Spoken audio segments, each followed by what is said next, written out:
नमस्कार। कार्यक्रम रणनीति में आपका स्वागत है। मैं हूं विनोद कुमार। दर्शकों, एएस दुल्लत जो रा के पूर्व चीफ हैं, बड़े करीबी दोस्त डॉक्टर फारूक अब्दुल्ला के हैं। उन्होंने किताब लिखी the chief minister and spy.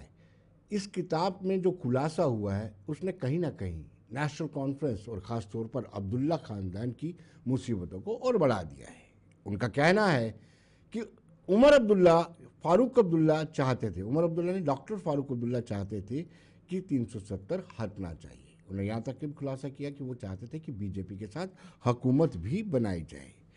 अनुच्छेद 370 हटाने के साथ समर्थन में थे डॉक्टर फारूक अब्दुल्ला। पूर्व राज चीफ की किताब ने प्रदेश की सियासत में नया तूफान ला खड़ा कर दिया। सज्जाद लोन और महबूबा मुफ्ती ने हमला किया है, यानी ये स्टेटमेंट को लेकर के विपक्षियों को पूरा अवसर मिल गया है कि किस तरीके से डॉक्टर फारूक अब्दुल्ला को घेरा जाए। वहीं डॉक्टर फारूक अब्दुल्ला ने इन सारे आरोपों को बेबुनियाद बताया है।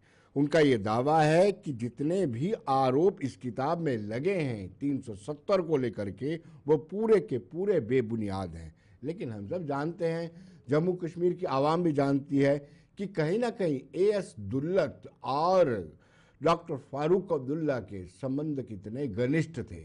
और डॉक्टर फारूक अब्दुल्ला का कहना है कि अपनी किताब की पब्लिसिटी पाने के लिए, पब्लिसिटी करने के लिए इस तरह के लफ्ज़ों का इस्तेमाल किया गया है जो कभी भी संभव नहीं है। उनका कहना है कि मैंने कभी भी 370 हटने का समर्थन नहीं किया है, बट जो राज चीफ है एएस दुल्लत, फॉर्मर राज चीफ एएस दुल्लत, उनका स्पष्ट शब्दों में कहना है, अपनी किताब में जो उन्होंने लिखा है यही लिखा है कि वो सरकार भी बनाना चाहते थे बीजेपी से और 370 को भी हटाना चाहते थे।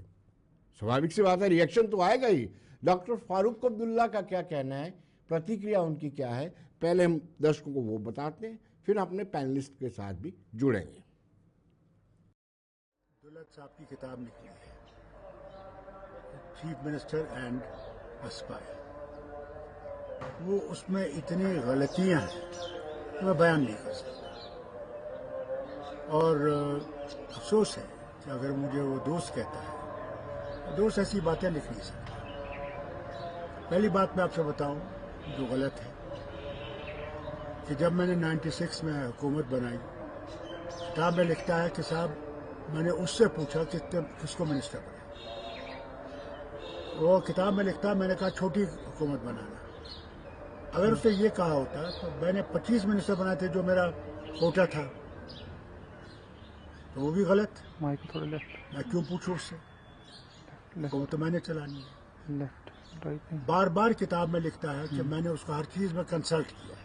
जी। Chief minister doesn't consult anybody other than the cabinet. There is a secret meeting between the ministers and the chief minister. It cannot be divulged to anybody. This is what I saw even when I was minister with Manmohan Singh. Second and third, उन्होंने लिखा उसमें साहब हम लोग BJP के साथ तैयार जाने को थे, और उसी में कहता है फिर भी, और ये बिल्कुल गलत है, हम क्यों बीजेपी में जाए, हमें तो जेल कर दिया था। जब मैंने अब्रोगेट किया 370 तो हम तो जेल में थे, जबकि खुद होम मिनिस्टर ने पार्लियामेंट में कहा मैं आज़ाद हूँ। मेरी बेटी नहीं आती, मुझे कहते कि भाई वो कह रहा है आप आज़ाद हो। तब मैं गया और मीडिया से बात की, और उसी रात को हमें फिर वो PSA लगाया गया। इसके साथ साथ मैं ये भी कहूँ, उन्हें इस किताब में ये भी लिखा है कि फारूक अब्दुल्ला ने व्हाट वाज द थिंग, हाँ सुनिए, अगर हमने आर्टिकल 370 को बिट्रे करना होगा तो फारूक अब्दुल्ला ने असेंबली में 2/3 मेजॉरिटी से इसको पास क्यों किया होता। वो इलेक्शन भी जो हमने लड़ा, ये कहता कि मेरे कहने पर लड़ा, टोटली गलत। मुझे यहाँ अमेरिकन एम्बेसडर आया, फ्रैंक विजनर, शुक्र है वो जिंदा है, और मुझसे कहने लगा फारूक आपके लोग बड़े मुश्किल में हैं, तज़व्वुर में हैं, इनको उस मुश्किल से निकालने के लिए आज तुम्हारे पास एक खिड़की सामने है, तुम इस खिड़की को पकड़ो और यही खिड़की कल दरवाजा बनेगी और दरवाजे के बाद मकान बनेगी।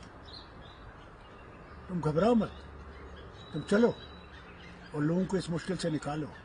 और अल्लाह का शुक्र है कई मेरे साथियों ने नहीं माना इलेक्शन लड़ना, मगर कई आए जिनने हमारे साथ हाथ मिलाया, हमने वो इलेक्शन लड़ा, जीता और लोगों की मुश्किलें जितना हमसे हो सकी हमने कम करने की कोशिश की। उसके साथ साथ फारूक अब्दुल्ला ने इस पूरे जो खुलासा हुआ है the chief minister and the spy की किताब में, जो एएस दुल्लत फॉर्मर चीफ रा चीफ ने लिखा है, उन्होंने सिरे से खारिज कर दिया है। उन्होंने कहा कि हम कतई नहीं चाहते हैं 370 हटे और भाजपा के साथ हाथ मिलाना तो दूर की बात है, सफाई तो दी है। लेकिन एक सवाल कश्मीरियों के जहन में फिर से आ गया है कि आखिर वाकई में कुछ तो होगा जो एएस दुल्लत ने लिखा है, और वो भी बड़े करीबी दोस्त, यानी दोस्त दोस्त ना रहा, खुद उन्होंने कहा है डॉक्टर फारूक अब्दुल्ला ने, ये बड़े करीबी दोस्त हैं, उनसे ये तवक्को नहीं की जा सकती थी कि वो इस तरह से बेबुनियादी बातें लिखें। हम अपने पैनलिस्ट से आपको इंट्रोड्यूस करवाते हैं। आरएस गिल वरिष्ठ पत्रकार हैं, सीनियर। गिल साहब आपका स्वागत है।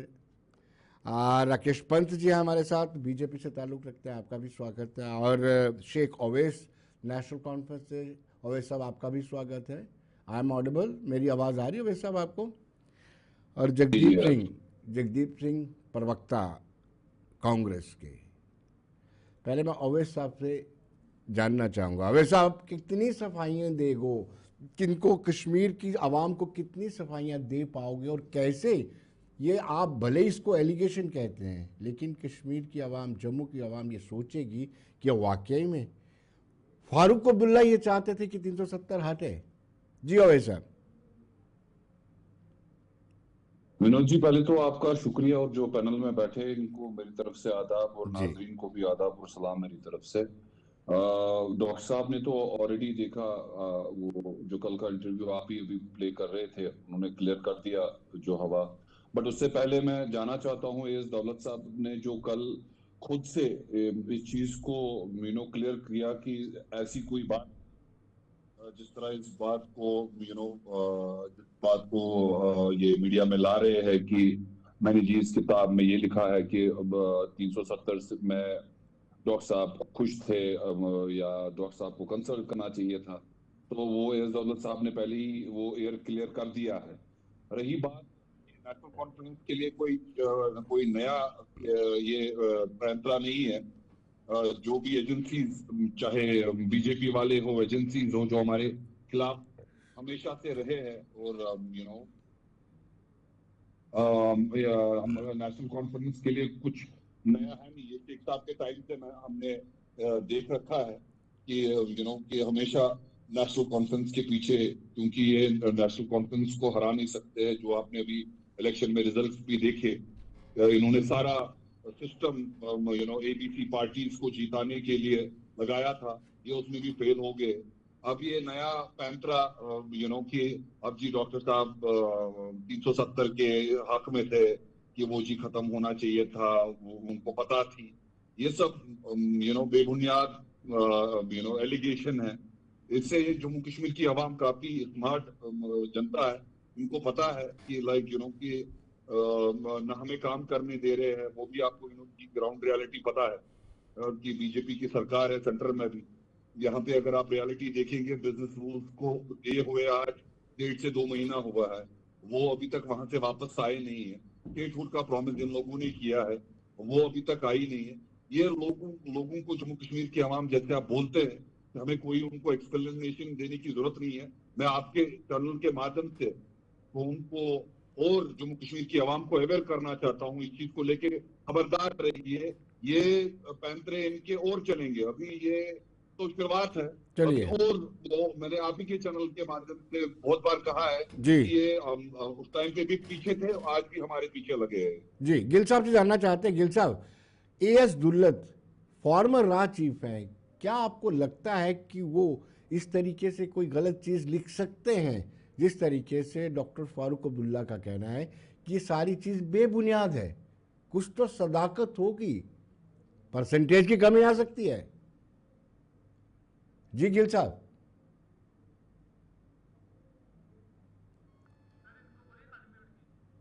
अनम्यूट कीजिए गिल साहब, अपना फोन अनम्यूट कीजिए।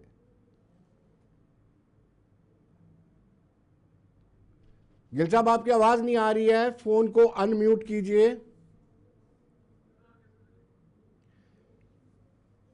राकेश पंत जी, आपसे ये सवाल है, सीधा सीधा अवैध साहब ने कहा है कि आपने पूरी कोशिश की थी कि किस तरीके से हराया जा सके, किस तरीके से नेशनल कॉन्फ्रेंस को विधानसभा चुनावों में जो 42 सीटें मिली हैं नहीं मिले, साम दाम दंडभेद आपने इस्तेमाल किया। और वो अप्रत्यक्ष रूप से ये भी कह दिया गया है कि ये दुल्लत की किताब भी है, इस दुल्लत की किताब भी, द चीफ मिनिस्टर एंड सिपाही, ये भी एक कॉन्स्पिरेसी का हिस्सा है। पंत जी क्या जवाब देंगे आप? देखो भाई साहब, ये क्या है कि बेखुदी बेसबब नहीं गालिब, कुछ तो है जिसकी पर्दादारी है। अभी आप कह रहे थे, मैं सुन रहा था बड़े ध्यान से, उनको कहते हैं कि ये बीजेपी है, बीजेपी की सरकार, बीजेपी की एजेंसीज हमारा नाम बदनाम करने चाहिए। इसी बीजेपी की सरकार में माननीय प्रधानमंत्री स्वर्गीय अटल बिहारी वाजपेयी जी की सरकार में कैबिनेट में मंत्री रहे हैं मुख्यमंत्री अब्दुल्ला साहब। तो अगर मैं ये कहता हूं कि अगर अमरजीत सिंह दुल्लत साहब का नाम जो है वो एडमिनिस्ट्रेटिव एरिना में बड़े अदब के साथ लिया जाता है, उन्होंने अपना पूरा जीवन बहुत बड़े पदों पर बिताया है। 1965 के आईपीएस ऑफिसर हैं वो राजस्थान काडर के। 69 में उन्होंने इंटेलिजेंस ब्यूरो को ज्वाइन किया है। उसके बाद as a joint director intelligence bureau 1988 to 1990 उन्होंने कश्मीर में सर्व करा और 1999 में वो रॉ के मुखिया बने। जी, बहुत ही घनिष्ठ संबंध रहे हैं उनके अब्दुल्ला फैमिली के साथ, अब्दुल्ला परिवार के साथ। शादियों में आना जाना, एक दूसरे से मिलना, वहां वाजबान एक दूसरे के साथ शेयर करना। आज उन्होंने सच्चाई बयान करी तो बहुत तकलीफ हुई। और विनोद जी, ये हमारे पूर्व में एमएलए यहाँ पर स्वर्गीय देवेंद्र राणा जी के स्टैंड को भी, जो उन्होंने कहा कटरा में एक बारी कार्यकारिणी हमारी बैठक थी वहां, उसके बाद के national conference Bharatiya Janata party के साथ आना चाहती थी, ये उसको भी विंडिकेट करता है। तो मैं ये समझता हूं एस दुल्लत साहब ने जो कहा है उस पर सत्यता है, तभी ना उन्होंने कहा ऐसे।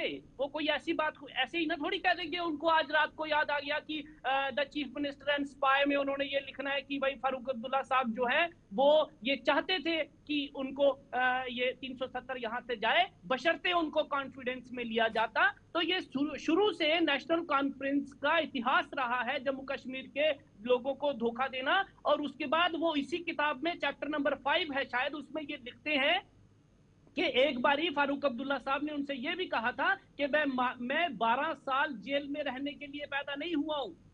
जो भी सरकार दिल्ली में आएगी मैं उसके साथ काम करने के लिए तैयार हूं, चाहे वो कांग्रेस की सरकार रही पीछे और उसके बाद भारतीय जनता पार्टी की सरकार। लेकिन अब परतें खुल रही हैं कि कौन 370 को हटाना चाहता। तो मैं तो ये भी समझता हूं कि फारूक अब्दुल्ला साहब को भी मालूम था कि ये जो 370 है ये बैरियर है बीच में जम्मू कश्मीर के और पूरे भारत के बीच में, इसको हटाया जाना चाहिए और प्रोग्रेस जम्मू कश्मीर की तभी संभव है जब 370 जाए।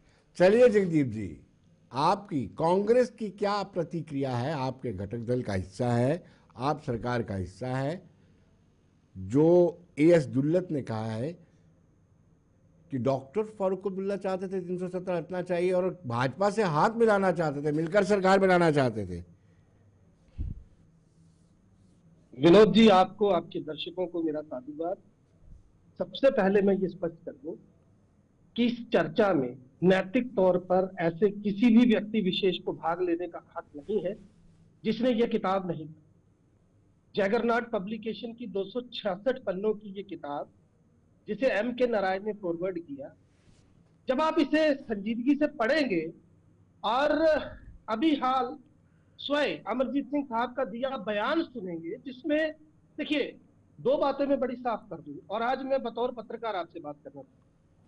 कोई भी राइटर जो अपनी किताब के स्टैंड पर खड़ा ना हो पाए उसे हक नहीं है अपनी किताब को मार्केट में उतार। एक तरफ उन्होंने कहा कि मेरे बयान को मिसकोट किया गया, दूसरी तरफ वो कह रही है इस किताब में तो मैंने फारूक साहब की बड़ी प्रशंसा की है। आपकी जानकारी के लिए बता दूं कि इस किताब में 90 के दशक से मिलिटेंसी की शुरुआत एक तरफ है, IC 814 की हाईजैकिंग दूसरी तरफ है, और उसके बाद एब्रोगेशन पर वो बात करते हैं। यहां पर केवल वो दो बातें मैं बर्बेटेरियन बताना चाहता हूं। पहली, उनके शब्द क्या है, we with have help, bracket में लिखते हैं पास द प्रपोजल। दूसरा वो नॉट टेकन इनटू कॉन्फिडेंस। ये दो चीजें वो कह रहे हैं जिसके ऊपर सारा बवाल है। तो मैं आपको बता दूं, यहाँ पर इस किताब में वो ये भी बताते हैं कि फारूक साहब को 84 के दौरान अपनी सरकार के गिराए जाने का मलाल था, और जब वाजपेयी साहब ने उमर अब्दुल्ला साहब को as a young minister, foreign minister अपने साथ विदेश ले जाने की कोशिश की, लेकर गए, उस दौरान वो चाहते थे कि नया चेहरा कश्मीर का उमर अब्दुल्ला बने। यहां पर वो पिता पुत्र के रिश्ते की भी बात करते हैं। लेकिन मैं मुख्तसर शब्दों में आपको बता के बात पूरी करूं, आपने फारूक साहब का बयान तो सुना ही दी। इसके साथ मैं एक सीधा सवाल पूछना चाहता हूं, एक ऐसी पार्टी, एक ऐसी जमात जिसकी सारी सियासत इस पर खड़ी है, और ऐसे दौर में जब जम्मू के लोगों को समझ आ गया कि ताली और थाली बजाने से हमें क्या मिला, और ये जो भाई साहब भाजपा के हैं, मैं इनको पूछना चाहता हूं जनाबे हाजरीन, जब जम्मू कश्मीर अभी आजाद होने को था और आजादी के तुरंत बाद हुए हमलों में नेशनल कॉन्फ्रेंस का पहला व्यक्ति जिसके माथे पर लोहे की प्लेट लगाकर कील गाड़ दिए गए थे, उस वक्त आपके वैचारिक परोधा यानी कि हिंदू महासभा के जम्मू कश्मीर इकाई देश के साथ जम्मू कश्मीर का विलय नहीं चाहते थे। तो पहले तो इतनी बड़ी बड़ी बातें करना बंद करें।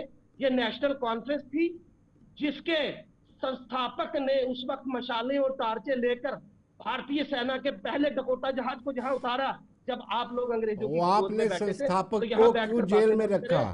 कई सालों तक उनको जेल में रखा। अपने शब्दों को लगा बिल्कुल बिल्कुल। और ये अंग्रेजों की बीच में इनको अंग्रेजों की गोद में कौन बैठा था? प्रधानमंत्री नेहरू बैठे थे। अरे बैडमिंटन कोर्ट था उनके, ध्यान चीख के नहीं बोले विनोद जी, ऐसे डिबेट नहीं होता। इनको गलत फहमी है, इनको बहुत बड़ी गलत फहमी है कि ये ऊंची आवाज में बोल के बात को दबा देंगे।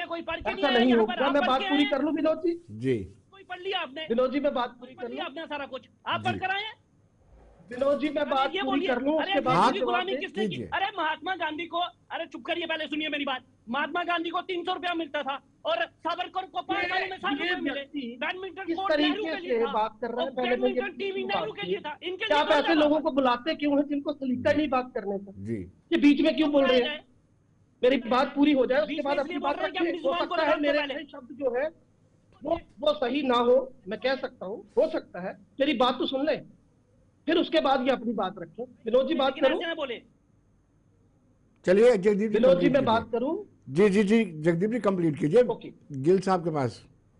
रणवीर अखबार को उस दौरान मुल्क राज सराफ, ये बताएंगे यहाँ पर बैठे हमारे गिल साहब, किसने बंद करवाया था? किसने उस वक्त अंग्रेजों के साथ जाने की वकालत की थी? किसने फिरंगियों से 5 दफा माफी मांगी थी? किसने क्रांतिकारियों की मुखबरी की थी?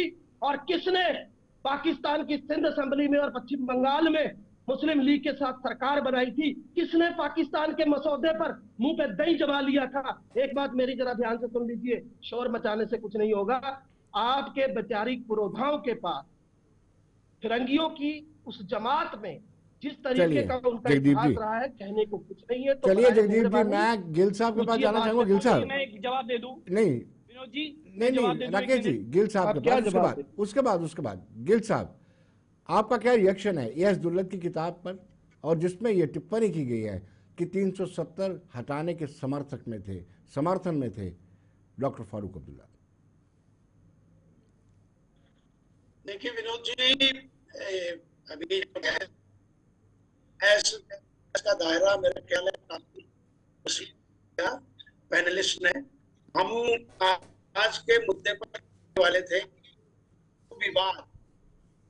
जो विवाद एएस दुल्लत की किताब में 370 आर्टिकल के तासुरात, फारूक साहब के तासुरात के हवाले से जो उन्होंने लिखा है, उस विवाद पर आए हैं।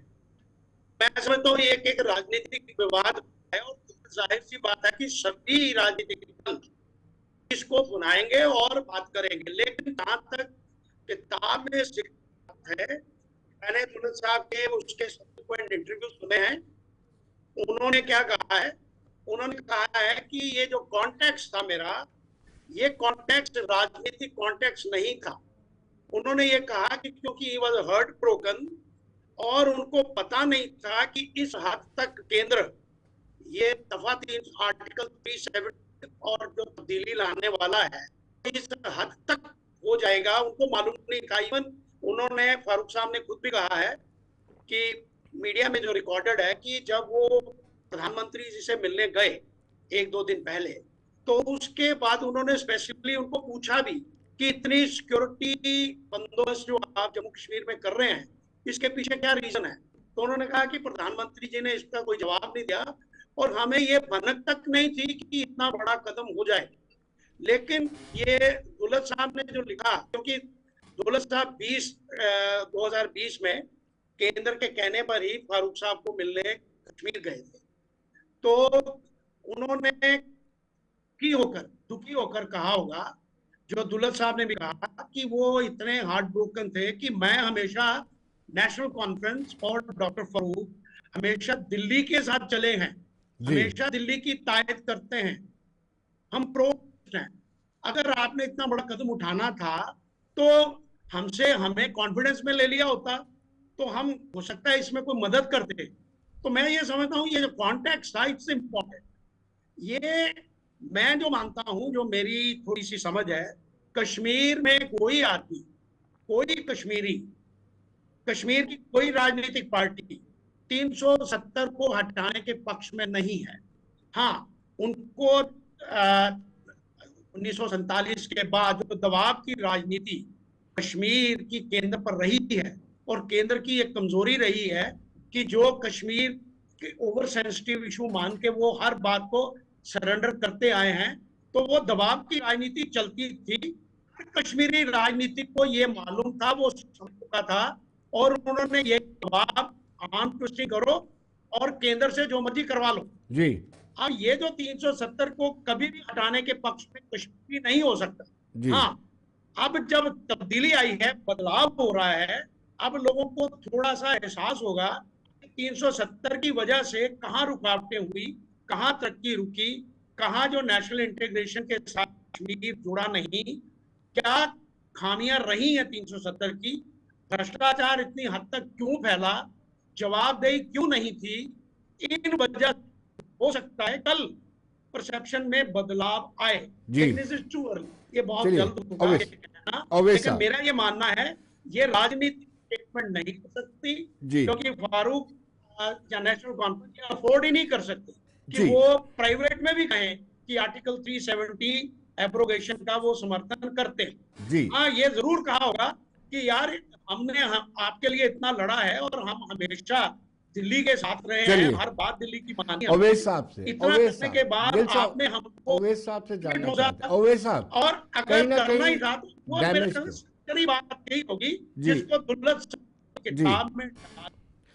अवैस साहब, दुल्लत की किताब ने कहीं ना कहीं नेशनल कॉन्फ्रेंस को डैमेज किया है। इस डैमेज का कंट्रोल कैसे किया जाएगा? डैमेज तो हुआ है।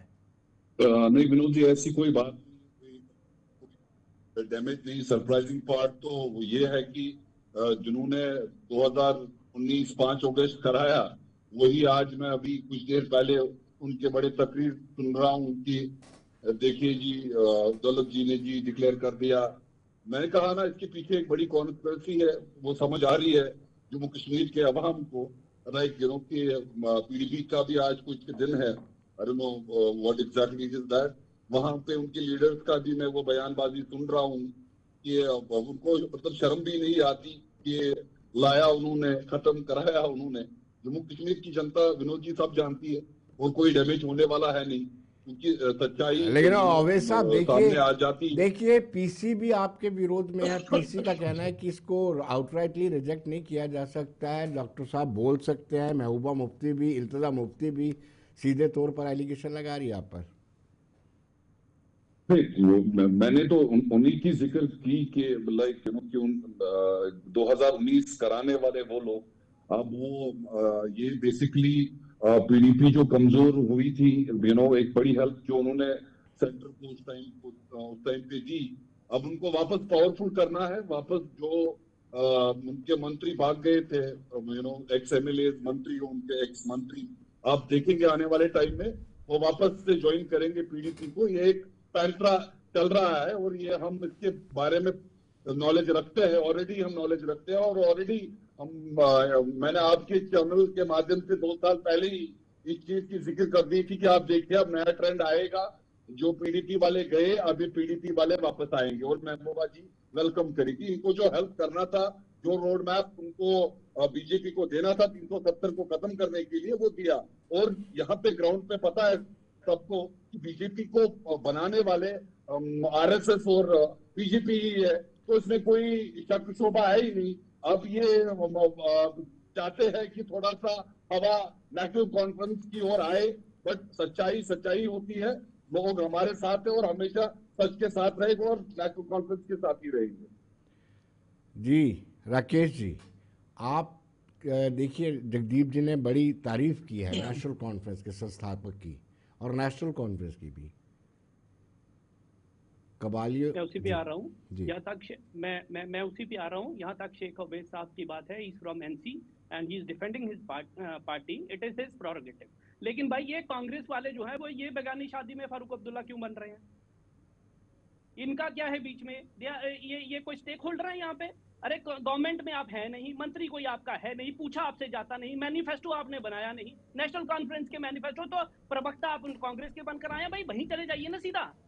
और दूसरा, ये जो डिबेट है विनोद जी, ये डिबेट थी एस दुल्लत साहब की किताब के ऊपर। उन्होंने क्या कहा फारूक साहब के बारे में 370 को लेकर। अगर आप जाएंगे कि अंग्रेजों के साथ मिल गए कौन के, तो मुझे ये बताइए प्रोविंशियल असेंबलीज की इलेक्शन हुई 1937 में, जो कांग्रेस के लोग जीते, किसके झंडे के तले शपथ ली? किसकी कौन सी रानी के उसके ऊपर शपथ ली इन्होंने? उसके बाद 1954 में फिर से इलेक्शन हुई और फिर से प्रोविंशियल असेंबलीज में जीते। किस झंडे के तले इन्होंने शपथ ली? किसके नाम के ऊपर शपथ ली? नेहरू बने प्रधानमंत्री, और वो प्रधानमंत्री नहीं बने, सरकार के प्रधानमंत्री बने। और शपथ किसके अंडर ली? वहां पर फिर से वही यूनियन जैक और रानी के नाम पे शपथ दी आपने। इसलिए हमें मत बताया करे कौन मिला था। और दूसरी बात, नेहरू जी जब जेल में थे तो उनके लिए बैडमिंटन कोर्ट और एक फूलों का बहुत बड़ा वहां पर बाग था। महात्मा गांधी 300 रुपया मिलता था हर महीने सरकार से। सावरकर साहब को 5 साल में सिर्फ 60 रुपए मिले, 27 साल जेल। हमें इतिहास मत बताइए। और दूसरा, अगर मैं परते खोलना शुरू कर दिया तो दिल्ली से लेकर इटली तक चली जाएगा ये सब कि कौन किसकी गोद में बैठा था। इसलिए थोड़ा सा अपने शब्दों पर संयम रखिए और सिर्फ इसी टॉपिक पर रखिए जहां बहस करिए, जो आज का टॉपिक है। इधर उधर की बात करेंगे तो फिर हमारे पास बहुत है यहाँ पर। जगदीप जी, विपक्षी दल ये भी कह रहे हैं कि विश्वासघात किया है नेशनल कॉन्फ्रेंस ने।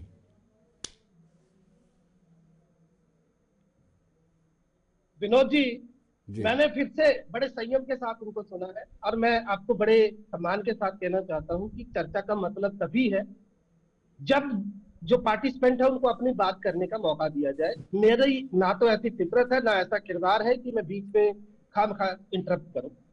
तो मैं जवाब दे दूं। पहली तो बात, मेरे फाजिल दोस्त ने शुरुआत की ये बताने की कि नेशनल कॉन्फ्रेंस की हिस्ट्री क्या है, तो मैंने वो बताया। दूसरी बात, आजादी से पहले देश का झंडा क्यों नहीं था, इस पर सवाल उठाने वाला कितना बुद्धिमान हो सकता है, ये मुझे बताने की जरूरत नहीं है। रही बात कि बैडमिंटन कोर्ट था या वहां पर बागीचे थे, तो भाई साहब वो राजनीतिक कैदी थे, पेंशन उन्होंने नहीं ली, माफिया उन्होंने नहीं मांगी। मैं कुछ बातें कोट करके बताना चाहता हूं। दुल्लत साहब की एक किताब पहले भी आई थी, रा एंड द कश्मीर कॉन्फ्लिक्ट, जिसमें वो बताते हैं कि जब इनकी समर्थित सरकार ने IC 814 की हाईजैकिंग के बाद तय किया, तो दुल्लत साहब लिखते हैं कि मैं गया फारूक साहब के पास, यहां तक कि वो ब्रांड का नाम बताते हैं, इंपीरियल ब्लू का एक पैग उनके हाथ में था और ये फारूक अब्दुल्ला के शब्द थे, मैं किसी भी कीमत पर आतंकियों को नहीं छोड़ूंगा। तब आपके मुंह पे क्या दही जमा था? तब आप नहीं बोलने आए। जगदीप जी, बात, जगदीप जी, एक मिनट के लिए जगदीप जी, जगदीप जी, एक मिनट के लिए आपको रोकूंगा। लौटते हैं छोटे से ब्रेक के बाद, बने रहिए।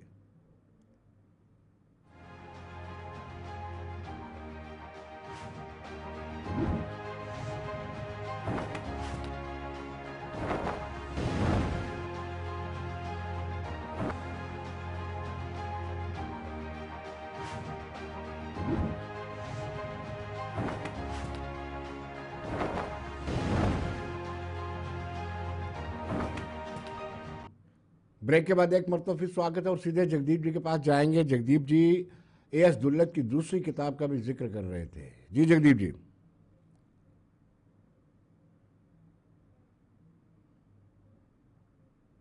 जगदीप जी आपको जी मेरी आवाज पहुंच रही है आप तक जगदीप जी? आप आवाज सुन पा रहे हैं मेरी? यस जी जी बिल्कुल बिल्कुल सुन पा रहा हूँ विनोद जी जी। जी जी। मैं ये कह रहा हूँ कि बड़ी शालीनता और बड़े अदब के साथ बताना चाहूंगा कि मुझे मौका मिला बहुत सारे लेखकों को पढ़ने का और ये संख्या 10,000 से ऊपर बैठती है। मैं कुछ कोट करना चाहता हूँ beyond the headlines Kuldip Nayar साहब की किताब को, और मैं कोट करना चाहता हूँ एमजे अकबर साहब की कश्मीर बिहाइंड द वेल और बलराजपुरी साहब की कश्मीर इंसर्जेंसी एंड ऑफ्टर, जिसमें वो लिखते हैं कि आज जम्मू कश्मीर प्रदेश हिंदू महासभा और मुस्लिम लीग नहीं चाहते थे कि जम्मू कश्मीर भारत का विलय करे। ये थे इनके वैचारिक पुरोधा भाई साहब जिनकी मैं बात कर रहा था।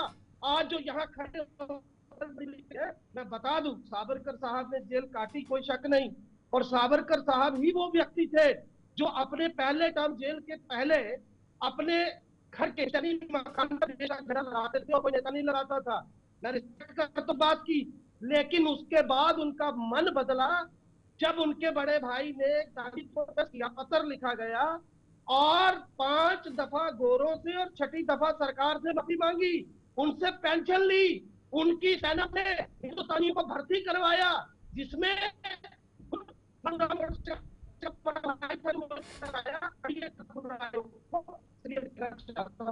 मुझे ये दुख है आपकी तकलीफ का समझ नहीं है कोई, इसलिए आप पटेल साहब के ऊपर अपना हक और कब्जा जमाने की कोशिश करते रहे। उन्हें रात में जाकर बता दिया ये है कि आप लोगों की मुल्क की आजादी में ना तो लड़े, ना आप मुल्क के उन लोगों के साथ खड़े हुए जो आजादी की लड़ाई लड़ रहे थे।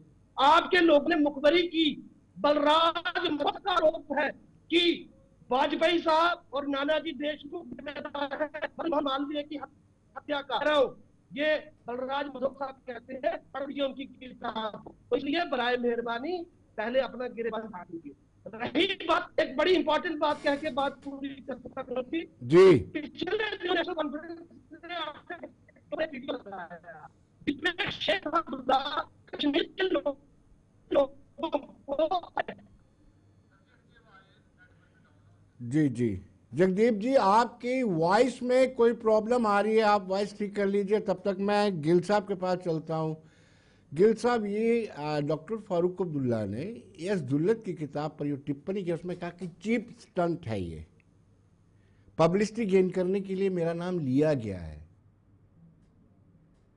गिल साहब, सवाल दोबारा करिएगा जरा। गिल साहब, डॉक्टर फारूक अब्दुल्ला कहते हैं कि ये पब्लिसिटी गेन करने के लिए ये लिखा गया है, मेरे नाम का जिक्र इसलिए किया गया है। विनोद जी, जब किताब कोई भी ऑथर लिखता है, खासकर इतने हाई प्रोफाइल ऑफिसर जब अपनी कारकर्दगी करने के बाद किताब लिखते हैं, और हमारे ट्रेंड है, हमारे हिंदुस्तान में भी है कि जब की पोजीशन पर आप रहते हैं तो आप बहुत सारी चीजों के राजदार होते हैं। तो आप अब जब आप रिटायर हो जाते हैं, समय होता है जब तक आपकी रेलेवेंस रहती है राजनीतिक तौर पर या एडमिनिस्ट्रेटिव तौर पर आपकी रेलेवेंस रहती है। जब वो खत्म होने लगती है तो फिर आप आपका सहारा लेते हैं। दुल्लत साहब ने पहले भी किताबें लिखी, इन्होंने यहाँ तक कर दिया कि जो ISI का चीफ रहा काउंटर पार्ट, इन्होंने उनसे मिलके साथ भी एक किताब। तो दुल्लत साहब जिस कोटि के आदमी हैं, इन्होंने ये उस स्कूल ऑफ थॉट के थे जो दिल्ली की का एक हिस्सा था, जो कश्मीर को एक बहुत बड़ा इशू मानता था, जो भारत खुद अपने आप को भारत को ही कैटेगरी में रखता। इन्होंने हमेशा समझौते की राजनीति एक प्रॉम्प्ट किया है। इन्होंने हमेशा जो केंद्र की सरकार का था उनको हमेशा समझौतावादी बनाने की कोशिश की है, और इन्होंने अपनी दोस्ती भाई है। और दुलत साहब वो हैं इन्होंने कश्मीर का एक एक जर्नलिस्ट, एक एक नेता, चाहे वो स्टेट लीडर है, उसके साथ भी डायरेक्ट राब्ता रखा था। क्योंकि देखिए कश्मीर एक बहुत बड़ी इंडस्ट्री थी, मुझे ये कहने में कोई हिचकिचाहट नहीं है। बिल्कुल बिल्कुल आप कश्मीर ठीक एक कह रहे बहुत हैं बड़ी इंडस्ट्री थी, जी। इसमें पैसे का फ्लो था, अनअकाउंटेंट, जिसकी जवाबदेही नहीं है। अरबों अरबों रुपए हर साल खर्च होते थे, उसका एंजॉय पॉलिटिशियन भी करते थे, ब्यूरोक्रेट्स भी करते थे, एजेंसीज भी करती थी, और बहुत बड़ा जो पैराफेरेलिया वो भी करता था, जो थिंक टैंक के नाम से जाना जाता है। मैं इतनी बात कह रहा हूं कि फारूक, मैंने जैसे पहले कहा, जब आदमी बहुत तकलीफ में थे, फारूक, मैंने उनका वीडियो देखा है उस समय, जब वो अपने कमरे से बाहर निकले और मीडिया से बात की, मुझे लग रहा था वो रो पड़ेंगे उस तकलीफ में, क्योंकि वो अनएक्सपेक्टेड था उनके लिए कि 370 को एप्रोगेट कर दे सेंटर वाले, और उन्हें पता तक नहीं, वो शॉक से उबर नहीं रहे थे। उन्होंने जब दुलत जी को भेजा, बीजेपी नहीं भेजा उनको बीच में, भाई आप मिलो उनसे बातचीत करो, तो उन्होंने, दुलत साहब की गलती है, उन्होंने जाके वो ओपन कर दिया, और उसके बाद बीजेपी की जो केंद्र सरकार थी उन्होंने उसको आउट कर दिया दुलत को क्यू लूप में से। तो उन्होंने उनको कहा होगा, क्योंकि बड़ी फ्रेंड, आज भी उनके बड़े वो कसीदे पढ़ते हैं, वो बड़े करीबी दोस्त हैं, उन्होंने उनको कहा होगा यार अगर ये करना ही था तो हमें कॉन्फिडेंस में ले लेते, राइट गिला किया होगा। Right right. लेकिन उन्होंने इसको लिख के अपनी ओवैसी किताब में एक कंट्रोवर्सी विवाद खड़ा किया है।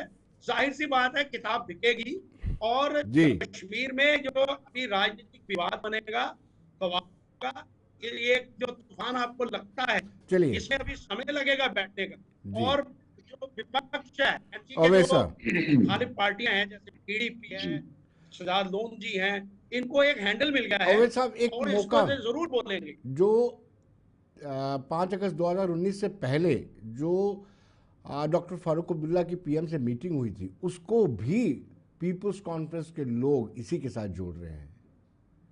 जो दुल्लत की किताब है उनके साथ जोड़ा जा रहा है कि पहले से ही तय था ये, इसीलिए मीटिंग की गई थी। विनोद जी देखिए, सरप्राइज नहीं है, गिल साहब ने भी काफी अच्छे से डिफाइन किया कि डॉक्टर साहब का वो गेट के ऊपर से घर से निकलना, फिर वो चलाना कि होम मिनिस्टर ऐवान से, पार्लियामेंट के ऐवान से झूठ बोल रहे हैं, इन्होंने मुझे घर में हाउस अरेस्ट करके रखा है, वो दुनिया के सामने है। रही बात जो आप कह रहे हैं, जिन बड़े मियाँ छोटी मियाँ जो है हमारे सजाद लोन साहब, बड़े भाई बोलने वाले, वो उनके साथ जब वो मंत्री बने, वो आशीर्वाद, बीजेपी के आशीर्वाद से जम्मू कश्मीर की आवाम, मैं कह रहा हूँ काफी अवेयर है, जानती है, वो कितना भी ड्रामा करे वहां पे कुछ नहीं चलने वाला। जितने भी एजेंसीज वाले पैंतरे यूज करें नेशनल कॉन्फ्रेंस के खिलाफ, हम इससे और मजबूत हो जाएंगे, कमजोर नहीं। ये मैं आपके चैनल के माध्यम से उनको बताना चाहता हूँ। राकेश जी सवाल ये उठता है कि नेशनल कॉन्फ्रेंस के लोग, हमने कल भी बात की थी काफ़ी सारे, उनका कहना है कि बीजेपी डेलिबरेटली जम्मू कश्मीर की सरकार को कमज़ोर करना चाहती है और इनकी छवि को, नेशनल कॉन्फ्रेंस की छवि को धूमिल करना चाहती है। ये कॉन्स्पिरेसी है, एक षड्यंत्र के तहत। विनोद जी मैं एक दो बातों हाँ श्योर कीजिए। एक दो बातों का मैं जवाब दे दूं। अभी गिल साहब ने भी कहा, ओबिद साहब को भी मैं सुन रहा था, उन्होंने कहा, देखिए 2015 में दुलत साहब की एक किताब आई, द वाजपेयी ईयर्स।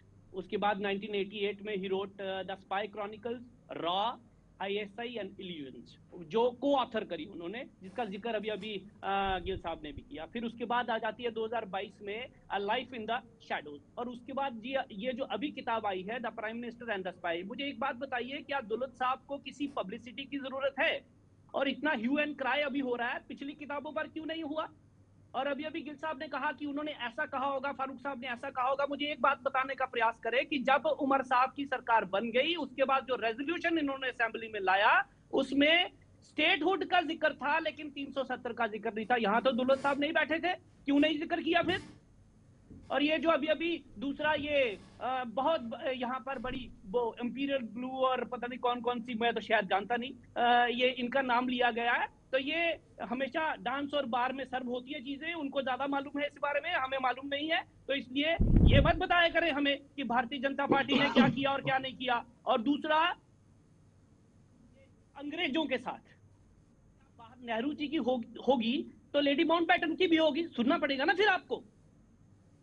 इस पे अब भाई किसी की दुम पे पांव रखोगे तो वो काटेगा, तो जब काटेगा तो सच्चाई आपके सामने आएगी। तो ये सच्चाई सुनने का मादा रखिए, हमें ना बताया करे बार बार कि कौन कहां था। हम सब जानते हैं, ये देश जानता है कितने कांग्रेसी लीडर जो है वो अंग्रेजों की गोली से मारे गए, एक बता दीजिए मुझे। और सरदार पटेल जो है वो कांग्रेस के नहीं है मेरे भाई, वो पूरे देश के हैं। और उनको उन्होंने ये कश्मीर पर नेहरू की पॉलिसी के बारे में सरदार पटेल क्या कहते हैं वो भी इस देश को मालूम है। कहता हूं कि आप पहले ये बताने का प्रयास करें कि दौलत साहब तो अब बोल रहे हैं, लेकिन फारूक साहब के जेल से बाहर आने के बाद, यहां पर नेशनल कॉन्फ्रेंस की सरकार बनने के बाद 370 का जिक्र क्यों नहीं किया इन्होंने अपने रेजोल्यूशंस में? वो शेख हफीज और गिल साहब बड़ी अच्छी तरह बता सकते हैं। तो इस पर बात करें पहले, लोग जानते हैं। चलिए क्योंकि आप बाहर निकलना चाहते थे। चलिए गिल साहब, फिर मैं अवैध साहब के पास। देखिए विनोद जी ने कहा कि जब सरकार बन गई तो उसके बाद इन्होंने 370 का कहीं जिक्र नहीं किया जी। देखिए भाई साहब, जो ये सरकार चुनी गई है, ये J&K रीऑर्गेनाइजेशन एक्ट के तहत सरकार काम करने के लिए मजबूर है। इसके जो प्रावधान है उसमें आपने सरकार को स्टेट जैकेट दिया हुआ है, और ऊपर सारी पावर सेंटर जो है LG साहब के पास है। कोई भी रेजोल्यूशन, कोई भी इस किस्म का राजनीतिक मसौदा असेंबली में पेश नहीं हो सकता। स्टेटहुड की बात कही जा सकती है क्योंकि सेंटर ने पार्लियामेंट में और वक्तन बेवक्तन इसका वादा किया है कि स्टेटहुड बहाल होगी। लेकिन अगर आप पढ़ेंगे उसमें स्टेटस है, स्पेशल स्टेटस मांगना कोई अनकॉन्स्टिट्यूशनल नहीं है, वो कॉन्स्टिट्यूशनल है, क्योंकि देयर आर मेनी स्टेट्स जहां स्पेशल स्टेटस है। लेकिन 370 का जिक्र वो उनकी राजनीतिक मजबूरी थी, वो नहीं कर सकते जी। चलिए अवैध साहब, आपने वोट तो ऐसी को लेकर के मांगा था कि विशेष दर्जा, जगदीप जी के पास आता हूँ, विशेष दर्जे को लेकर के आपने वोट मांगा था, आपकी कैंपेन में था ना कि जब जरूर मांगा था कि हमने हमारे कैबिनेट ने पहले ही स्टेटहुड का रेजोल्यूशन भी पास किया और असेंबली के अंदर हमने स्पेशल स्टेटस का भी रेजोल्यूशन पास किया। आई डोंट अंडरस्टैंड कि इनको 370 वाज अ स्पेशल स्टेटस, इनको वो बात समझ नहीं आ रही है। रही बात, मैं इनसे ये सवाल करना चाहता हूँ कि इनसे आप पूछिए कि आप बिजनेस रूल्स क्यों नहीं दे रहे हैं? आप लोगों को भी तो 28 सीटें जम्मू में लोगों ने दी, आप नहीं चाहते हैं कि जनता का काम हो? देखिए इनकी नीयत में खोट है, ये नहीं चाहते हैं कि जनता का काम हो। इनको ये सत्ता के भूखे हैं, इनको चाहिए हिंदू मुस्लिम पे इनको राजनीति करनी है, इनको जम्मू और कश्मीर को आपस में लड़मा के अपना वो सियासत का वो जो दुकान है वो उनको खुली रखनी है। बट इनको न लोगों की परवाह है, न इनको पूरे देश की परवाह है। देखिए आप लोगों ने 370 लिया, किस मायने से लिया आपने?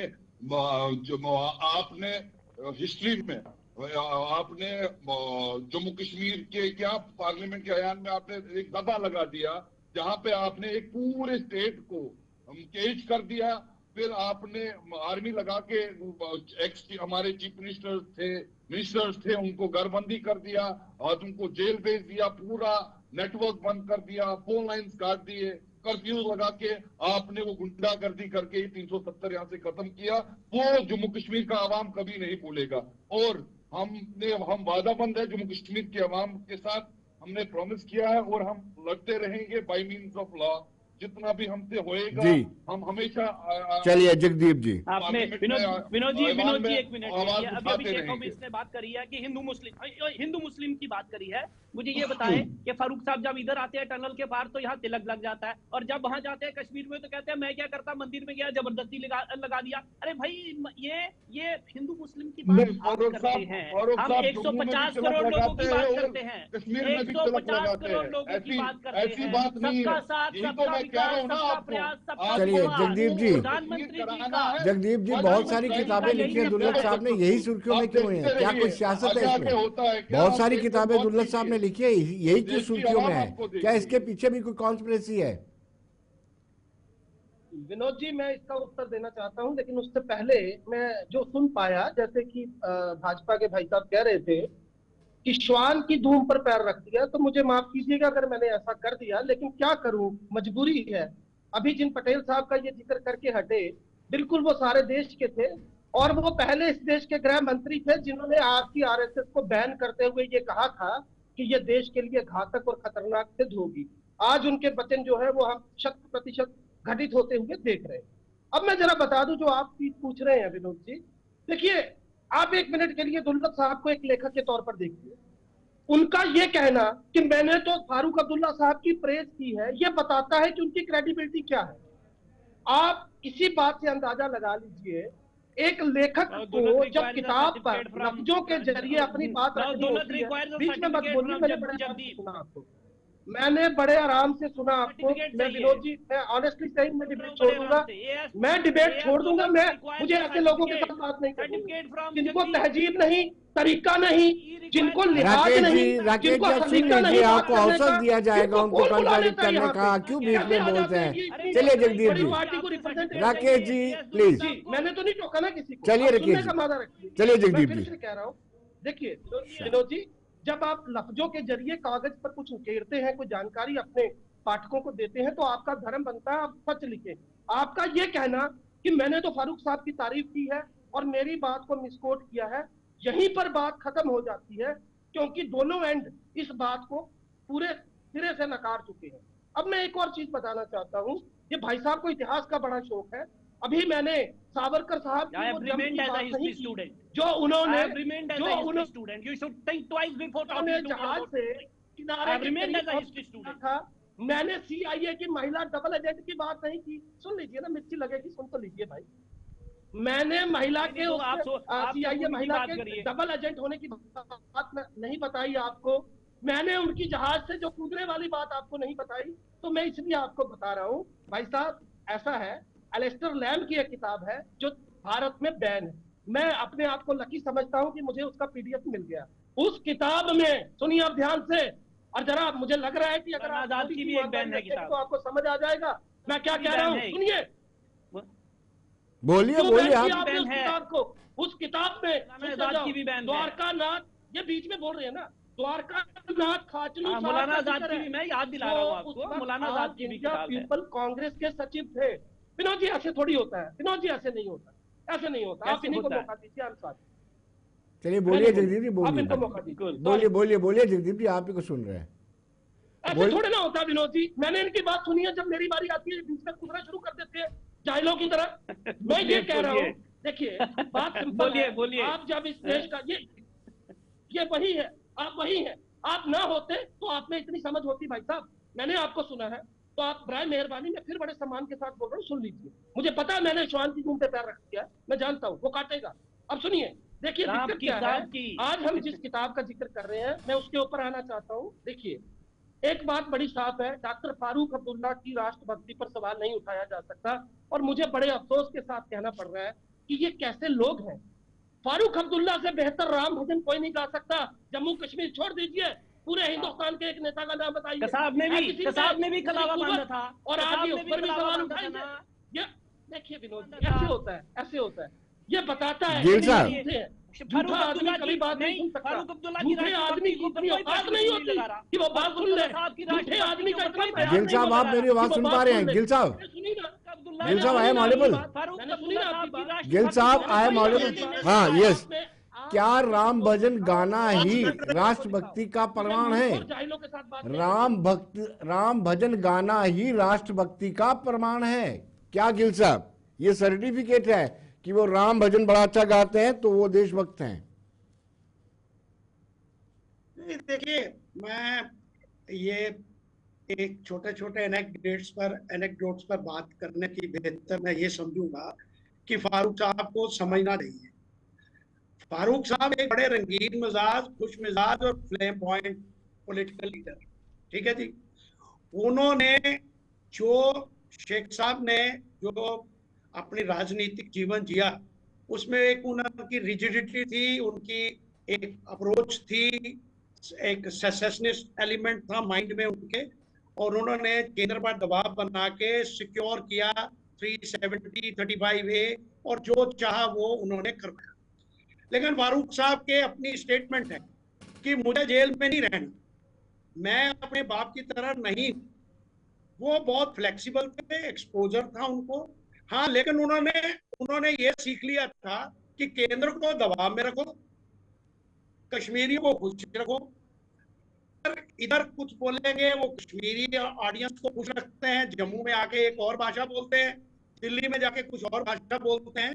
उनका कोई एक राजनीतिक, मैं समझता हूँ एक ही कन्विक्शन थी कि जैसे कश्मीर में नेशनल कॉन्फ्रेंस का वर्चस्व बना रहे, और उनका जो फैमिली रूल है, जैसे वो हमारे यहाँ है शख्सियत राज की एक रिवायत, तो वो वहाँ कायम है। उसके लिए वो कुछ भी करते हैं, वो गाना भी गाते हैं। हाँ, एक बात ये है कि कश्मीर में जितने भी लीडर हैं उनमें फ्लेक्सिबल थे, लिबरल थे, और उन्होंने हमेशा, यानी कि खुद भी कहा है, और ये अभी भी उन्होंने ये बुक में भी उनका जिक्र है, और उन्होंने ओपनली कहा है कि मैं हमेशा दिल्ली के साथ रहा हूं और हमने दिल्ली को हमेशा सपोर्ट किया, लेकिन किस कीमत पर करेंगे वो इस कीमत पर। लेकिन इसी असेंबली में और सेटलमेंट बिल भी लाएंगे एक ऑडियंस को। चलिए गिल साहब, समय इजाजत नहीं दे रहा है। गिल साहब आपका बहुत बहुत शुक्रिया, राकेश जी आपका, शेख ओवैस साहब आपका, जगदीप जी